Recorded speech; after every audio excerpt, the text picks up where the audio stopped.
નમસ્કાર દર્શક મિત્રો, હું છું રૂપલ લુણીચિયા. સંપૂર્ણ ન્યૂઝમાં આપનું સ્વાગત છે.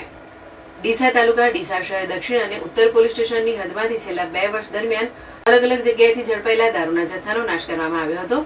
રાજસ્થાનમાંથી ગુજરાતમાં વિદેશી દારૂ ઘુસાડવાની પ્રવૃત્તિ મોટા પાયે ચાલી રહી છે.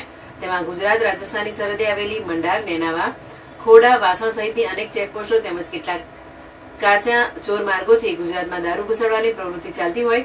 દારૂ ભરેલા વાહનો ડીસા તાલુકા અને શહેરની હદમાં થઈને નીકળતા હોય છે, જેથી ડીસા વિસ્તારમાં પોલીસ દ્વારા અવારનવાર વિદેશી દારૂ ઝડપવાના બનાવ બને છે. ત્યારે છેલ્લા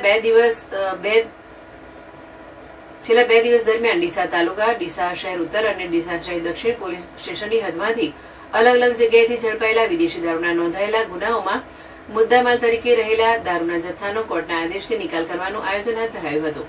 ડીસા નાયબ કલેક્ટર અને સબ ડિવિઝનલ મેજિસ્ટ્રેટ નેહાબેન પંચાલ, ડીસા ડીવાયએસપી સીએલ સોલંકી, ડીસા તાલુકા પીઆઈ વીજી પ્રજાપતિ, ડીસા ઉત્તર પીઆઈ શ્રીમતી એસડી ચૌધરી, ડીસા દક્ષિણ પીઆઈ કેવી દેસાઈ તેમજ નશાબંધી અધિકારીની ઉપસ્થિતિમાં ડીસાના એરપોર્ટ મેદાન ખાતે દારૂના જથ્થો જમીન ઉપર પાથરી બુલડોઝર ફેરવવામાં આવ્યું હતું. ડીસા નાયબ કલેક્ટર અને સબ ડિવિઝનલ મેજિસ્ટ્રેટ નેહાબેન પંચાલના જણાવ્યા મુજબ